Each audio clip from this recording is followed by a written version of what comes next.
Facing challenges and overcoming setbacks is part of doing business. Whether you have the expertise to survive them or not could mean the difference between success or failure.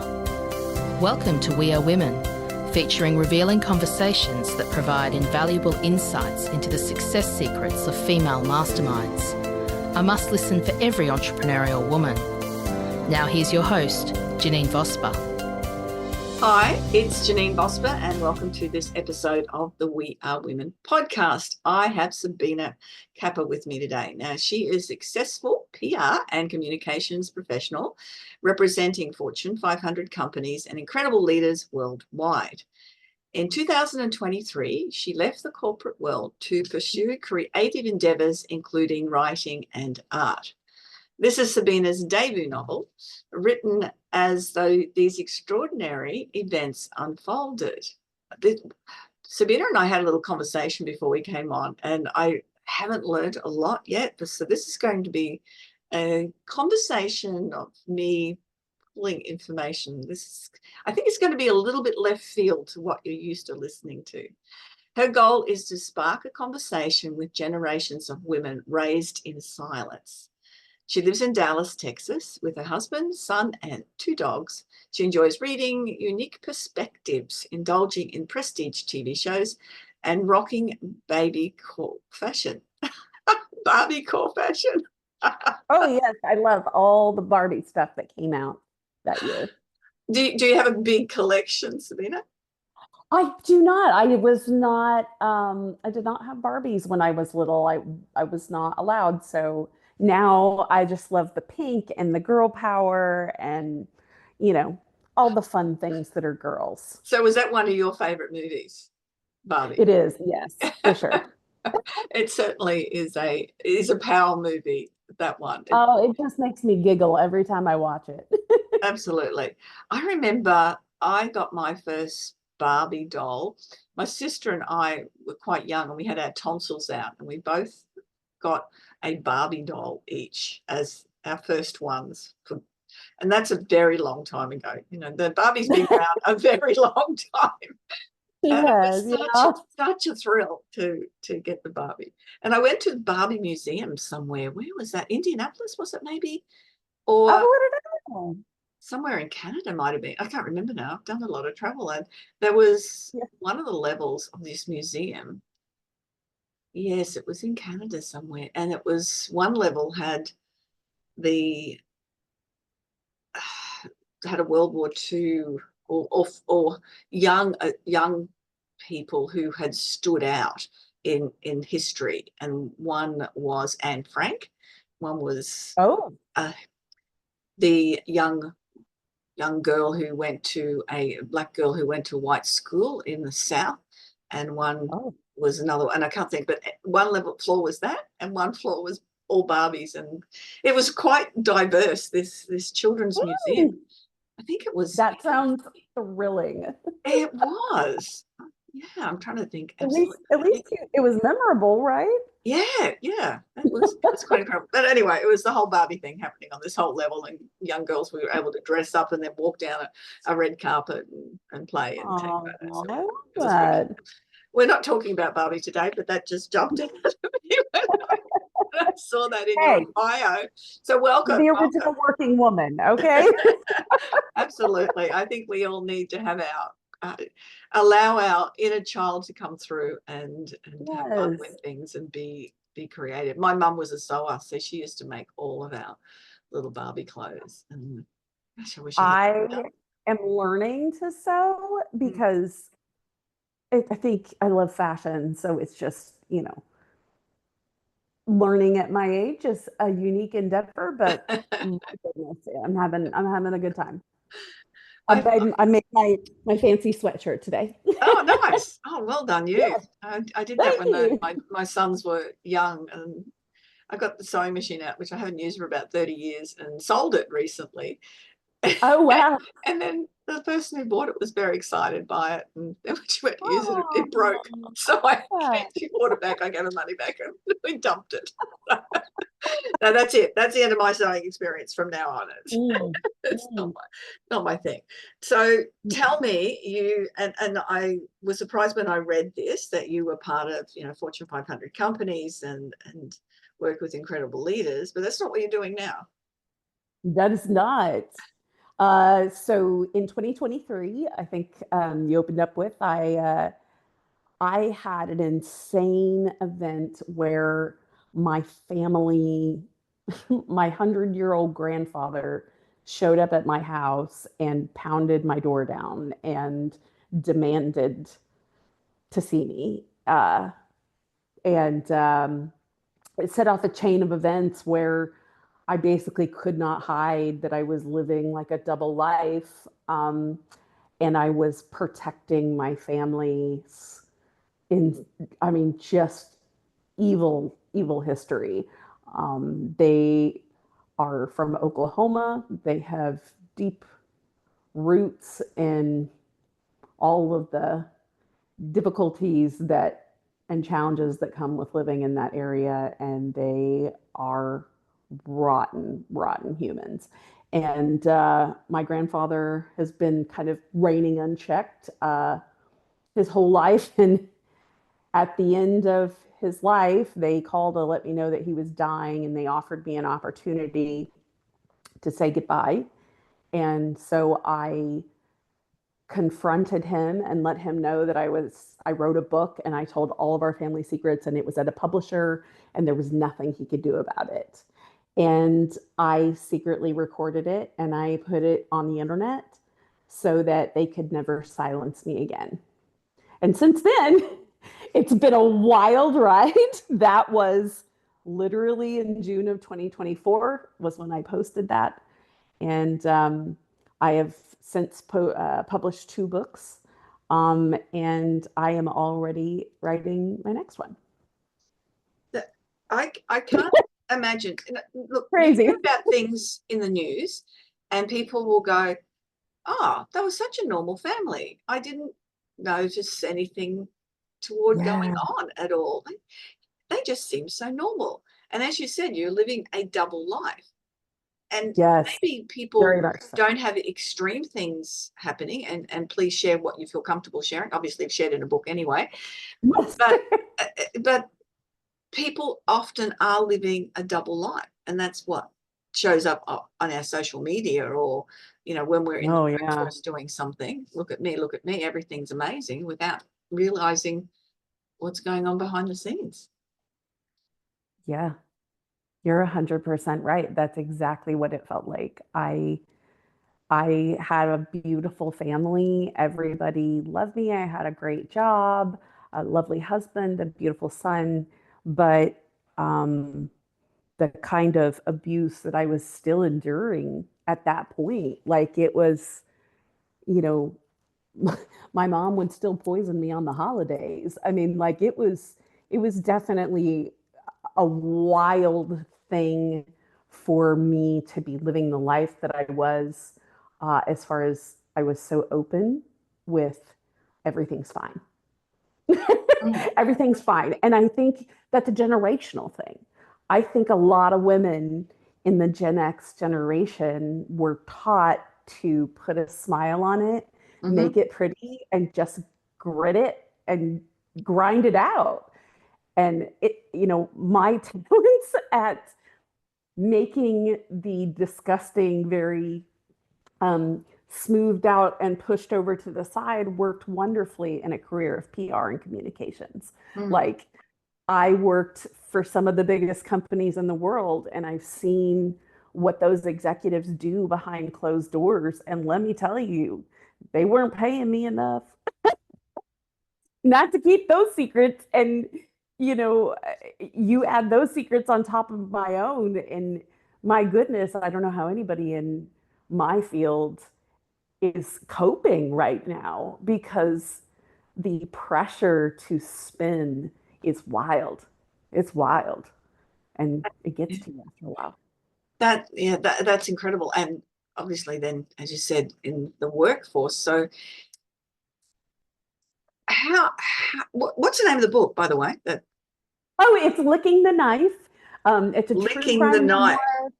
Yes, licking the knife. And it's because there's a quote that I read that just got me. And it says, if you haven't been fed love on a silver spoon, you learn to lick it off knives. And the the the poetry of it, first of all, is just stunning.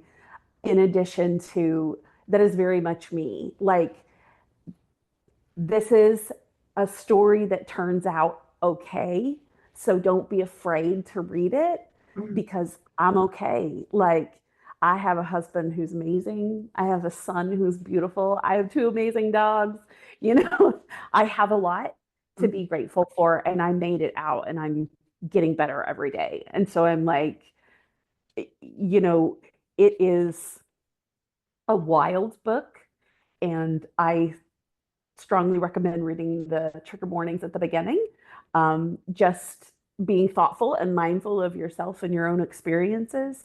But it is one of my proudest moments to just get it all down. And I guarantee you've never read anything like it, That's, which is a big yeah, move, I know. I'm going to have to do that now. It'll be, Well, I feel like at this point, I have put it out there to the world. I've been screaming at the top of my lungs for a year now. yeah. And there's no evidence to the contrary. Mm. Yeah, interesting. I would imagine, particularly not just the family side, but putting it out with the corporate side, you've made a lot of friends, but I can assume you've made a lot of enemies as well. It's something that people do not want to hear. They don't want to be confronted with the reality of situations, because they have to then question themselves as to their behavior. And you would have done the same. How did I let this happen for so long and without stepping up before now? And that's really challenging for people. You know, it's interesting you say that.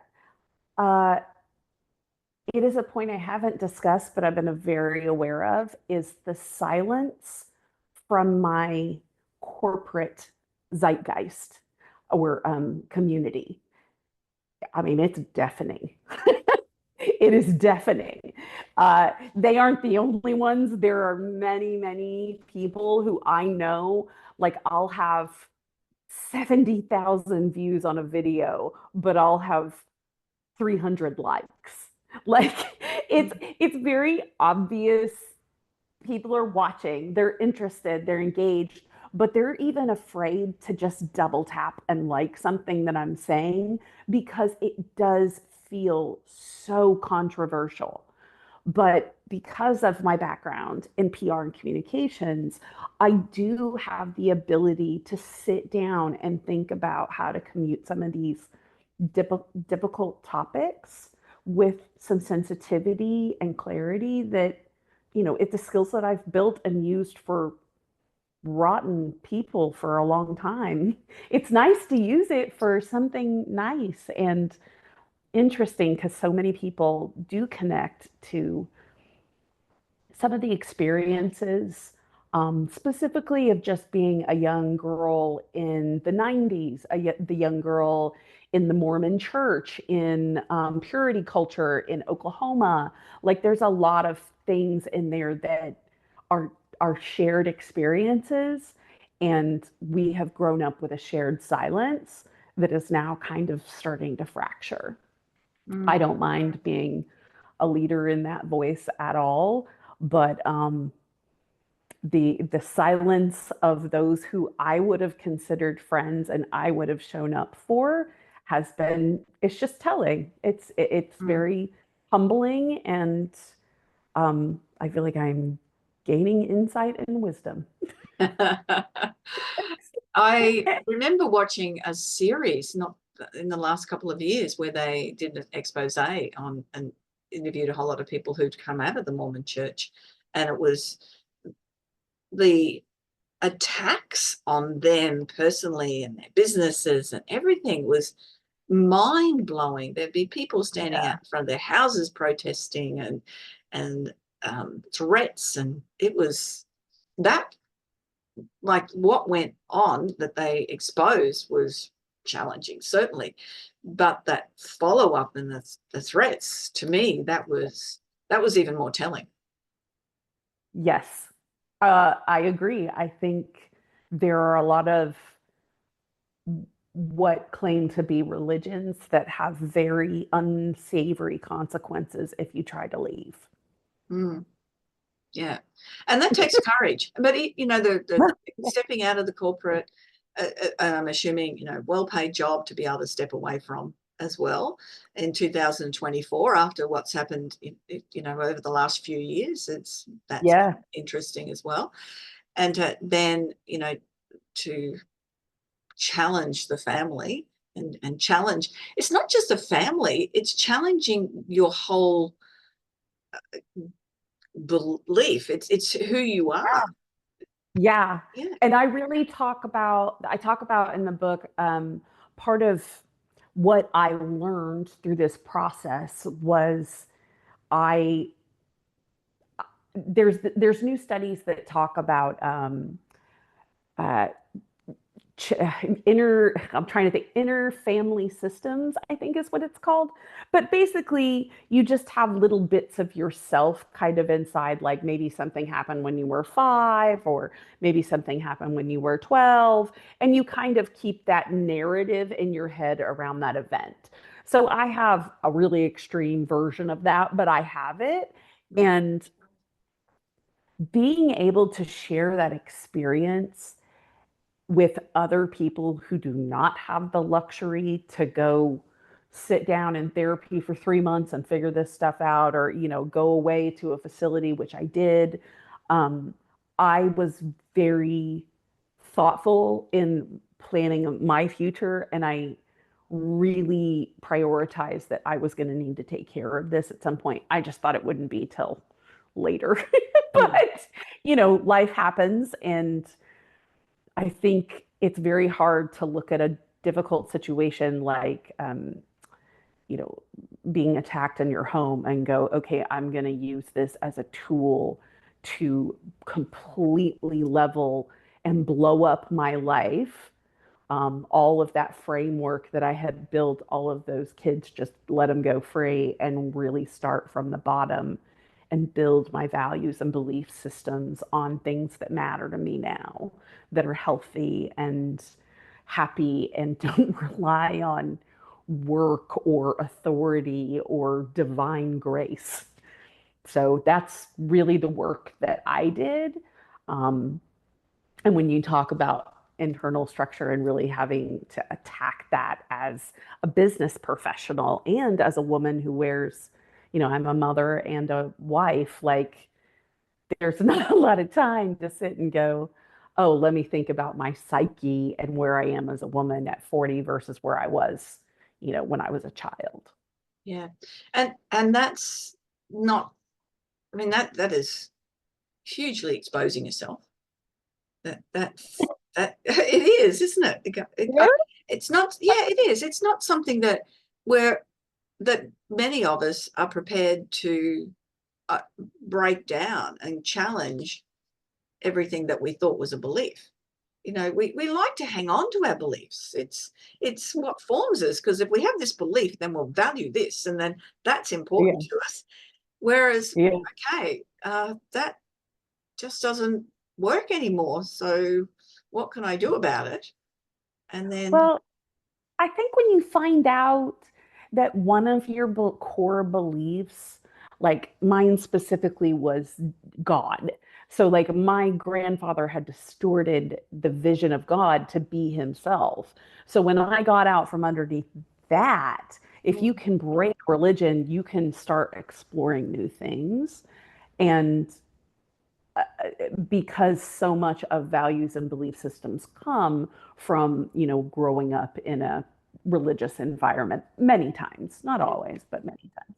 So I just hadn't, I had to go look at resources that said, we're going to look at, science or things that really made sense to me in psychology or in psychoanalysis.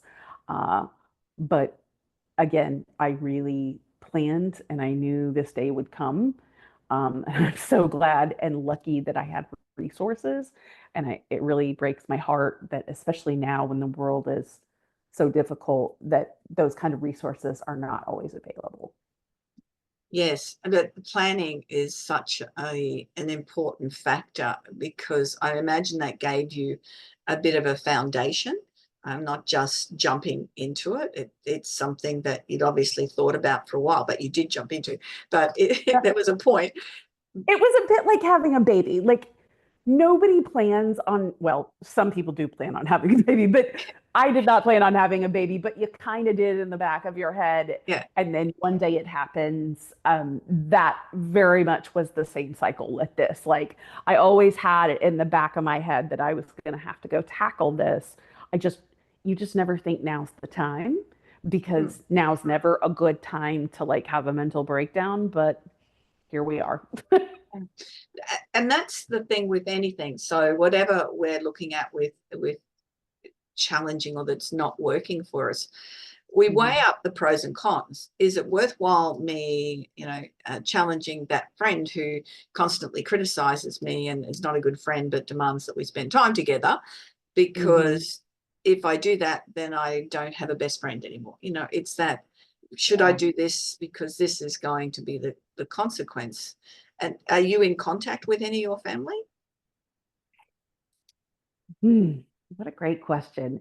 That so that is my mother's side of the family, and the answer is no. I'm not in contact with any of them. They very viciously deny that. Sorry, they say that I'm exaggerating. It happened. I'm just exaggerating. Um, so that's their story. And then my father and I are in touch. It's quiet, but it's good. And Had he I removed himself from the send situation? Sorry, jumping in there, yeah, Sabrina. yeah.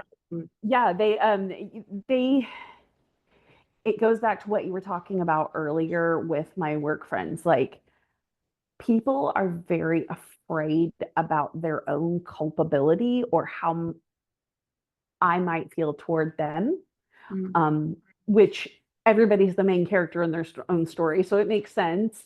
I've been so surprised because that is so not my focus.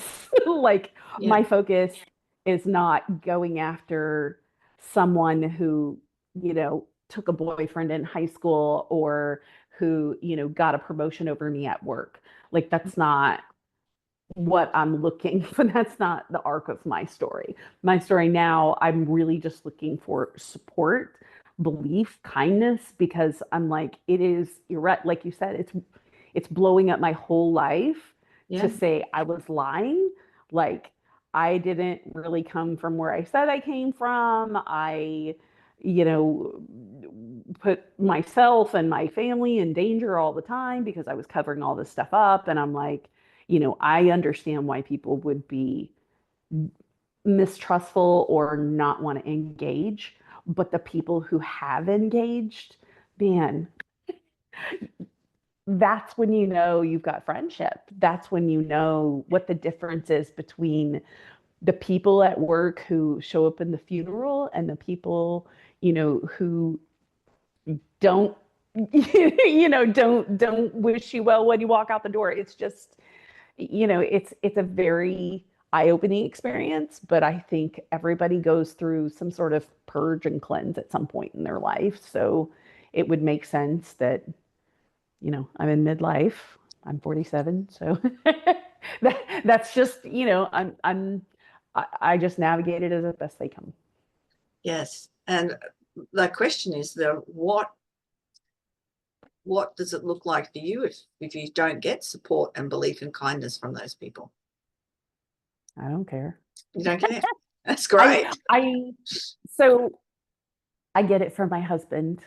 I Mhm. get it from my son, which far and away is the most important. My best friend, she is also like, she has been with me every step of the way. And then I have, a few other like really close friends who have just come through. Like I am very, very lucky that I built relationships that were able to withstand this level of test. I mean, goodness, how many of us are tested in our relationships right now? And it's so easy to snap and crack. Mm. It takes courage, and it Yeah. definitely is just a challenge. You challenge things in a big way, but Yeah. just to challenge anything, and to stand up and have a voice and that's one of the things that I'm constantly working with women to do, enable them to do that, is to stand up and have a voice and be heard. And that Yeah. takes courage to do that. And sometimes like for yourself, there comes a moment where you go, that's it. This is the line in the sand. I will not accept this anymore. And one of And my don't get favorite me songs wrong, is I Helen Reddy. cried and threw a hissy fit and had panic attack. I mean, I fought it for a solid 45 days before I finally gave in and was like, I can't do this anymore. Like this is just it's just too much. And I hate now that I waited until my body was breaking down and my mind was breaking down because it got to a point where I was so broken down I had to I could barely get up to a normal person level. And, my kid had to see that. And my husband had to see that. And I hate that for them. Mm, But at the same time, now they know me as a more complete human. And we, have the most amazing conversations as a family because we talk about everything, because you kind of have to after something like that. Like, there just aren't secrets in our house anymore. And when I look at, especially stepping back into the workforce, like I think that's going to be an expectation on any resume nowadays. mm. Don't you? An expectation of open communication, do you mean? Sorry. No, of secrecy. I've part of a group, and we've had conversations the other day about hidden secrets and hidden talents and secret lives. And it's really interesting that and these were all good things that were, interesting Yeah. things that people hadn't realized that they had particular hidden talent that nobody else can do. And it wasn't, playing the flute or something. It was quite interesting, the things. But so you're thinking that if the secrets in resumes, is that where you're going with that? Yeah. Yeah. I mean, don't you think? Don't we do that already? Yeah. Yeah. That's Yeah. what I'm saying. Like, we've kind of, no wonder I was so successful. Like, Yeah. I was bred for this. They both played so well into each other. It's like, of course, I ended up where I ended up, especially looking at, what the world is going through right now when it comes to PR and social media and how we are all perceived online. Like, it's just wild that I took a job that was keeping secrets. Yeah. It's Interesting. Yeah, but of definitely. I course, understand of where you're course. coming from with that Yeah. now. So that makes a whole lot of sense to do that, because growing up in with your family, it would be, this is not something that we share with the outside. Hmm. This is just something between the family here. End of story. Yeah. Yep. Do not talk about it, and you don't expose it. Ever. We don't ever we don't ever talk about it. Yeah. And if you do, you'll be 6 feet under. Like it Yeah. was difficult. So moving away from Oklahoma yourself, was that with college, or was that jobs? Was it No, intentional? job. Yeah, I got a job opportunity. And funny enough, I got a job in healthcare in 2013 when Obamacare went into effect. Okay. So I I hope to write a book about my experiences there one day because being at being in that industry at that time was wild because it went from a fully private product, sorry, in the United States Mm, to a private and government product. mm. It was just a leadership industry things that happened that were like wild. And then I worked in a semiconductor industry during COVID. And I managed a team globally in both Asia and Europe. So, like, I ran communications the entire time across the globe during the biggest pandemic that's ever happened. And like, but I also saw what was going on behind the scenes of those things. And I never signed an NDA. I I I don't think people understood what I saw.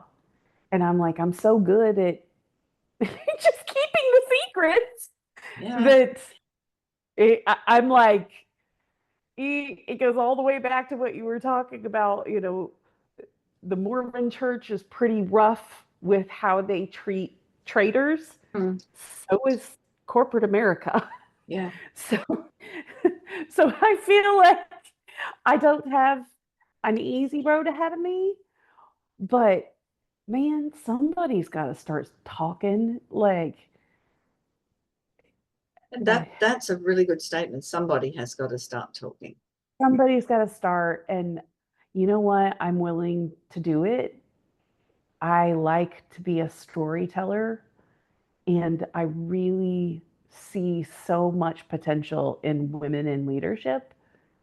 It drives me bonkers that they have so little opportunity. Yes. And we're doing a little bit better here in Australia, but there's some women that are in some of the top jobs. But Mm-hmm. I'm working with women all the time, and it's still very interesting when it comes to women's belief in themselves. It's not really what business they've started for themselves or what job they're in.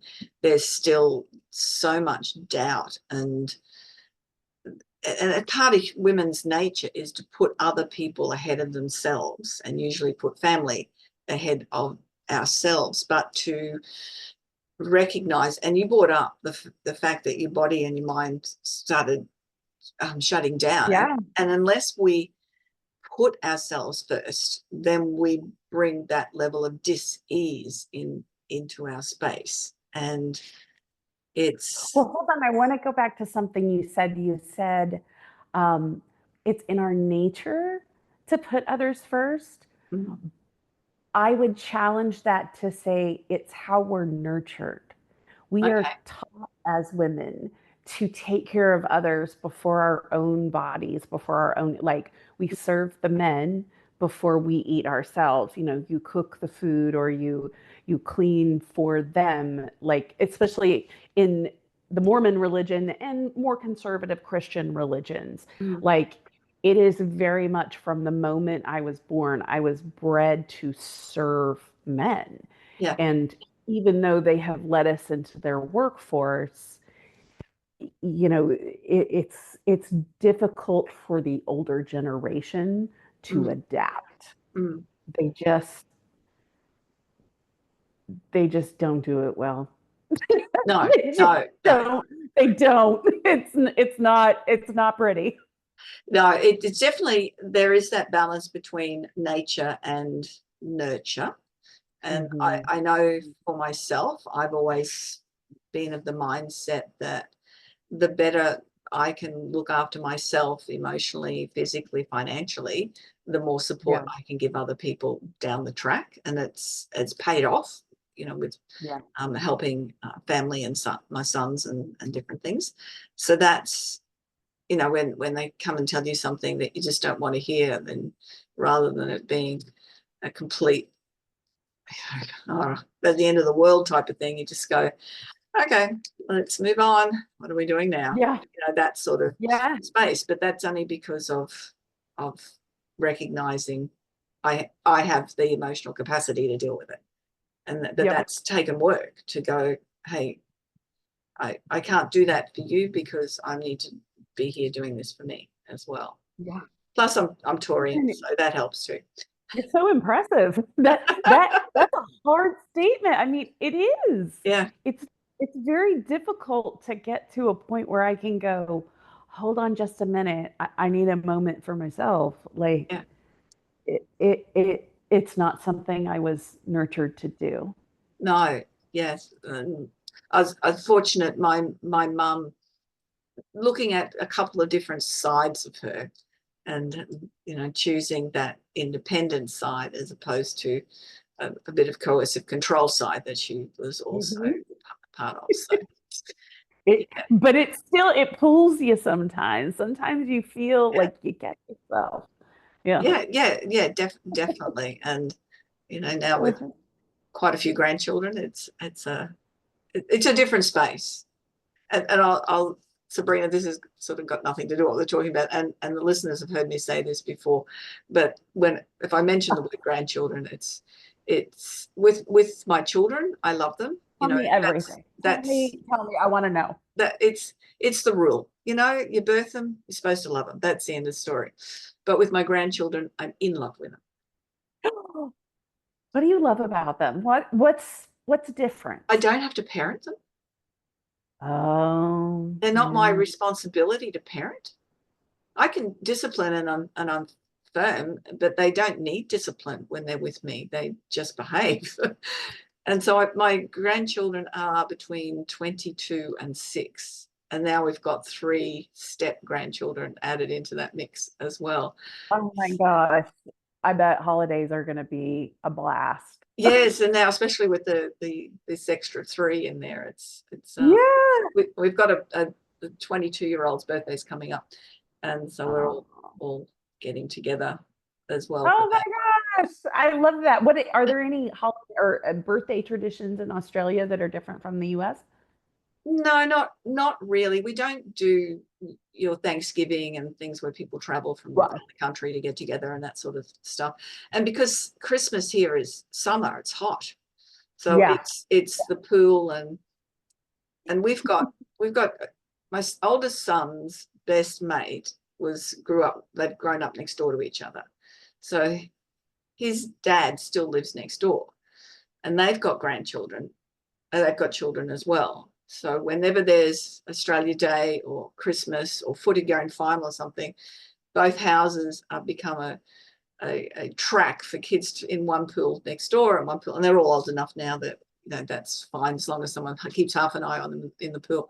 But they're from each house, and someone feeds them or someone else doesn't or whatever. It's wonderful. So there's all this added.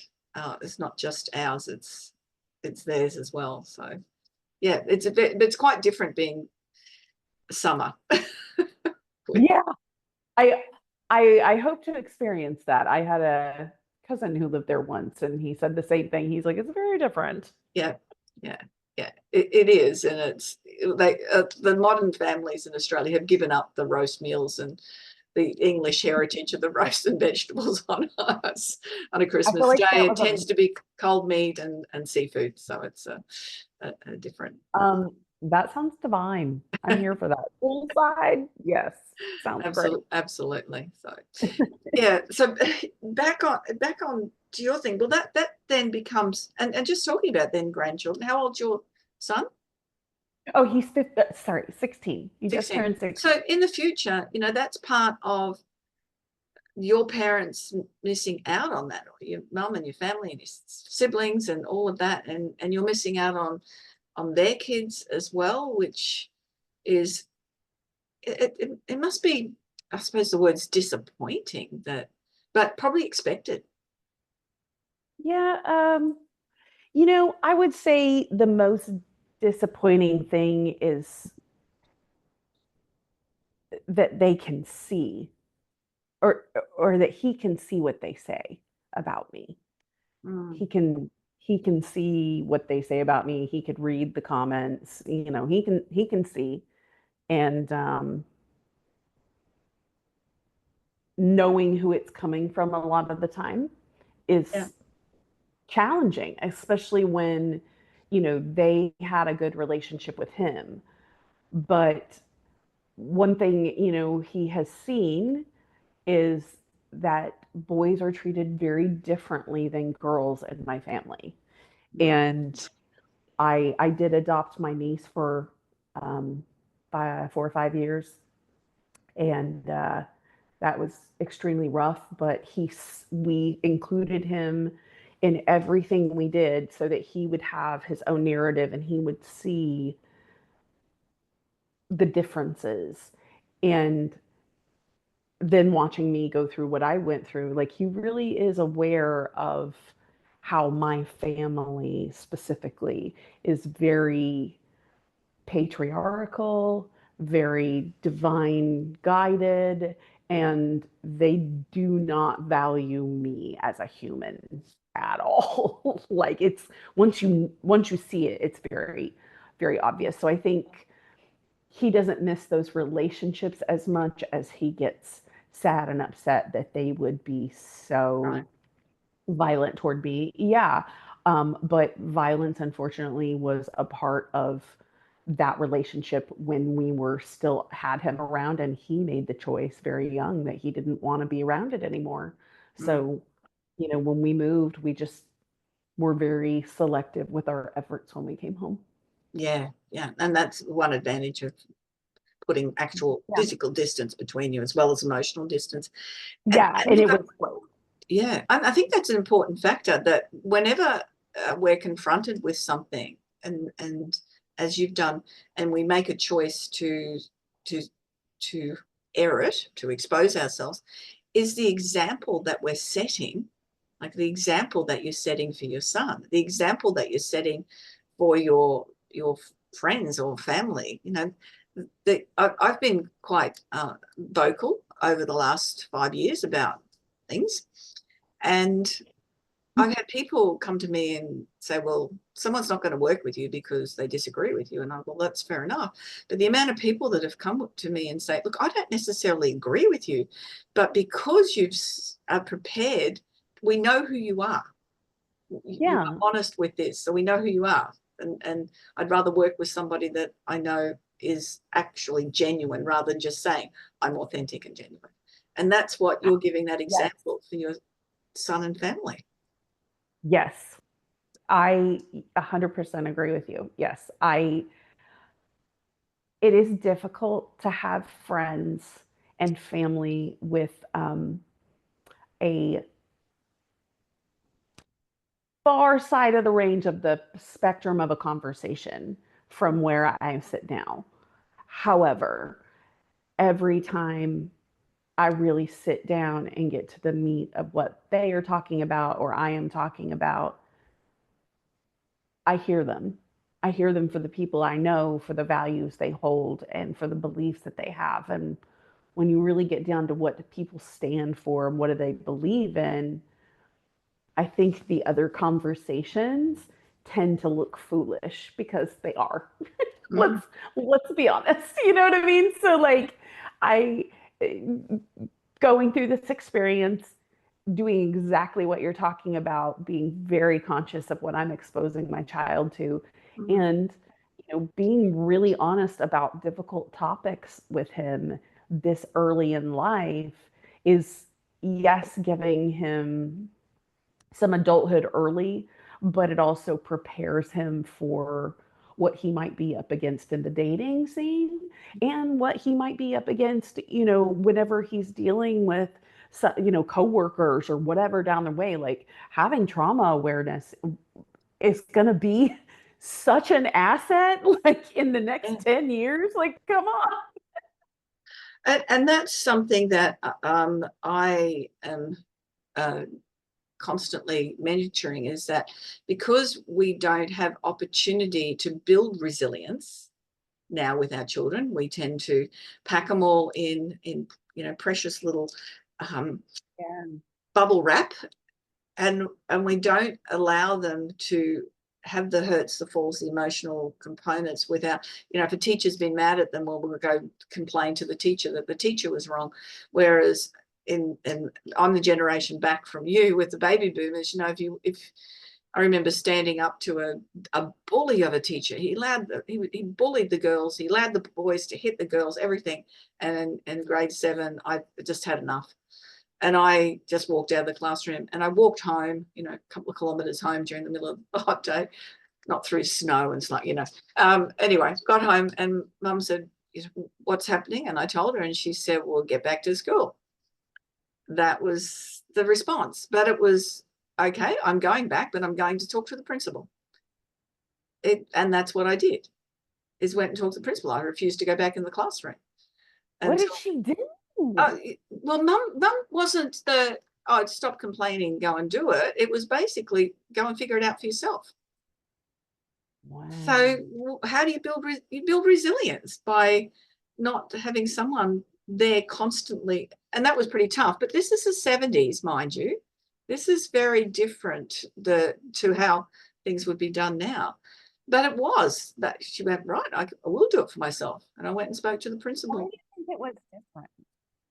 Why do you think it's different? Regarding to how we were treated, or resilience? No. To how you said it was different back then, like that, because that behavior was just like that. It was just like that. It was that you don't talk back to adults, teachers, police, doctors, bankers. They've all got the authority. They're held in positions of authority.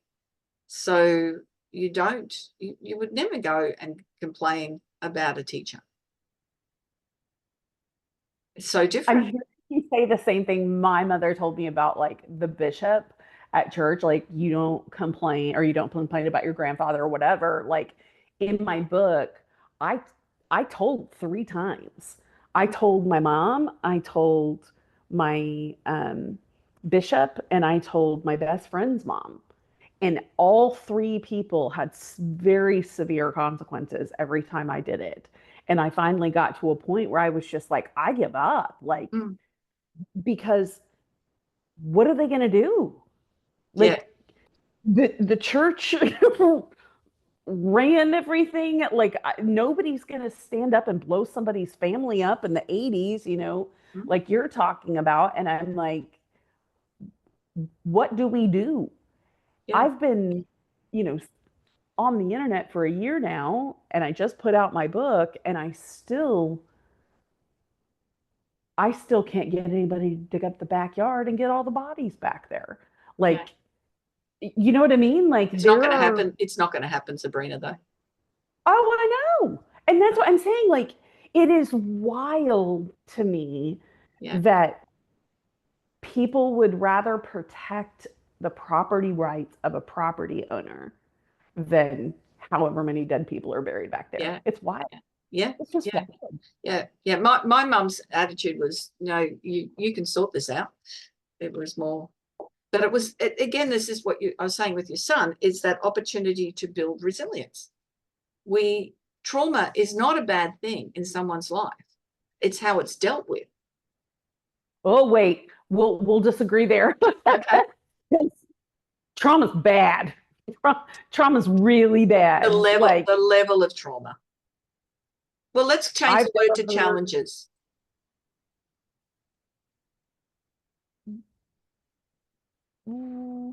Clarify. How about clarify? Okay, so my oldest son is now divorced, and his children are 9 and 12. And so those kids have gone through the challenge of their parents separating. Okay, but it's worked out really well. The parents are adults, fortunately. But that's a challenge that not every kid has to go through, and now they have to navigate with stepkids and as well. So It's a challenge. So that you can either treat them one way or treat them that it's in an adult way in conversations. And I know with this blended family, it's a bit like Brady Bunch. They've got a list of how we all treat each other in the house. So they've given them the opportunity to all step up to the plate because they're old enough to recognize this certain behaviors isn't acceptable. These are the ways we treat ourselves. So from that challenge, they have learnt resilience, but they've also learning respect. Because life's just not going to be easy for everyone all the time. And children are coming through without any resilience now. And unfortunately, it's showing in anxiety. Well, I don't know, it is in Australia anyway. Highest level of youth anxiety and depression that we've ever experienced. And my belief is just not having a chance to learn resilience. Oh, it's interesting. I was just telling my husband the other day how our generation has been through more worldwide events than any other, like just one of our things, like just 9/11 or just Ukraine or, just Iraq would be one defining event. But we had all that, and we watched the Challenger explode on live TV, and we watched, the Oklahoma City bombing. Like, I was in Oklahoma City, and we watched that live. And I was in corporate America at 9/11, and I worked all the way through COVID. And like, there are all these things. If you don't even count my traumatic past through my family. So I think our generation specifically is really cracking, not because we haven't had resilience, but because we have had no opportunity and support. Like, I feel like older generations used to make such a big thing about passing down like knowledge and wealth and ideas and institutions, and now it's just money. I don't know. I think maybe I'm jaded. No, that's a good point.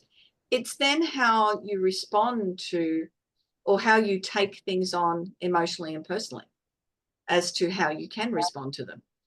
It's there's a lot of controversy in Australia here at the moment because of what's happening in Israel and Palestine, and there's our prime minister's decided to go one way, and there's a lot of poor line down the middle, and not a lot of Australian pride at the moment, unfortunately.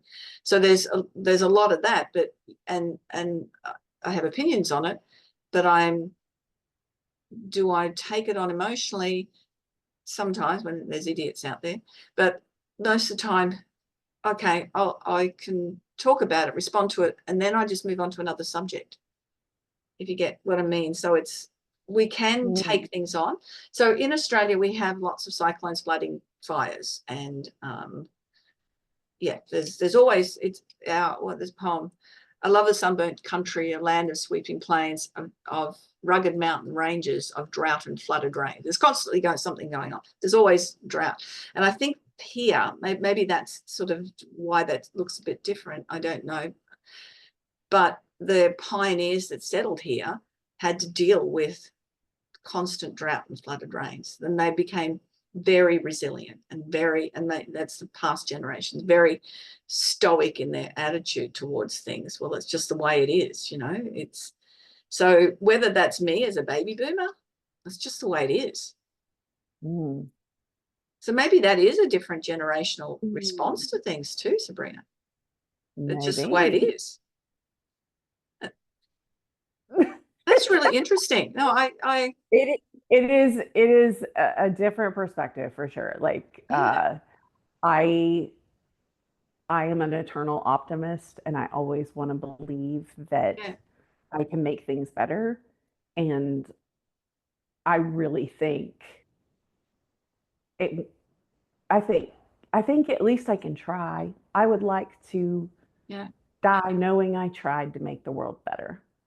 I think by you absolutely having the courage and stand out and stand up for what you believe in, you have definitely done that. Look, I have enjoyed our conversation so much. I love real conversations, which is very cool, and looking things from a different perspective. And you challenged me on that thing with the generational stuff, and I'm going to figure out whether it's just me or it is. I'm just thinking of some of my friends that have just how they deal with stuff. It's well, that's it. It's different for sure, and I think it is hard to have the conversation, but man, it's so worth it Yeah. because we didn't yell. We didn't fight. You know what I mean? Like, this is what I think the internet needs more of is Yeah. let's have a conversation with somebody from across the world who I don't know and we don't Yeah. have, the same backgrounds at all, but we can talk about, where we are as a generation, what we're experiencing culturally, because I know as someone who reads the news every day, like I look at world news. I Mm. look at, I I'm watching about the lady who poisoned people with the beef Wellington. Like, come on, I'm caught up. I know what's going on. Oh no, so many people I know got really caught up in that. It was- Oh, it's a thing on the oh, she true was so crime. guilty. She was so guilty. Oh, Yeah. I love watching coverage of big cases like that. I think it's Yeah. very fascinating what the conversation is. That's old habit. Yeah, yeah. It's no, that's great. Look, I've loved it. How can people Yes, get? this has been How so can people great. buy your Thank you. books? We didn't even touch on your children's book as well, but how can they buy your It's books? okay. It's okay. They are doing gangbusters. They're both available on sabrinacapper.com, and they're both available on Amazon or Barnes and Noble or whatever worldwide bookseller. I do have an audience in Australia. Cool. They have been Awesome. very nice to me. There have been a couple of true crime talkers that have done some sleuthing for me. So shout out. Thank you so much. And yeah, Licking the Knife has sold thousands. I am deciding right now if I'm going to do a second print or what I'm going to do there. Like, I just finished my publishing contract, so I'm deciding what my next steps are going to be because the end of my contract was doing Beasts, the story of a girl in a beastly world, which I was going to show you. I To get through all of this, I painted. And these are some of the originals that are in my Brilliant. book. Oh, well done, Yeah. you. Thank you. Yeah, they're kind of like my emotional beasts. So like, sometimes you feel like a porcupine, Yeah. like you're pokey and like you just do not want to be dealing with people that day. And you can't explain how you feel, but you're like, I feel pokey. I don't want to be around it. And so it's just a different way to talk about my emotions. And I've noticed that kids really enjoy my messy scribbles. So here we are. Well done, you. Thank you. I just Well, remembered thank I was you supposed so to much. be at lunch at 11:30 and I'm late. So Oh, do not be late. You got to go, no, girl. I But this won't be was late. I will. lovely. Please send me Great. the link and let me know Thank when you you're so ready. yeah, and it'll all be in the show notes. Thank you everybody who has been listening to this episode of the We Are Women podcast. Remember to go to JanineVosper.com and book a strategy call. We have a conversation. I guarantee if I'm not the right person for you, I can recommend hundreds. Well, have a great day. Bye-bye.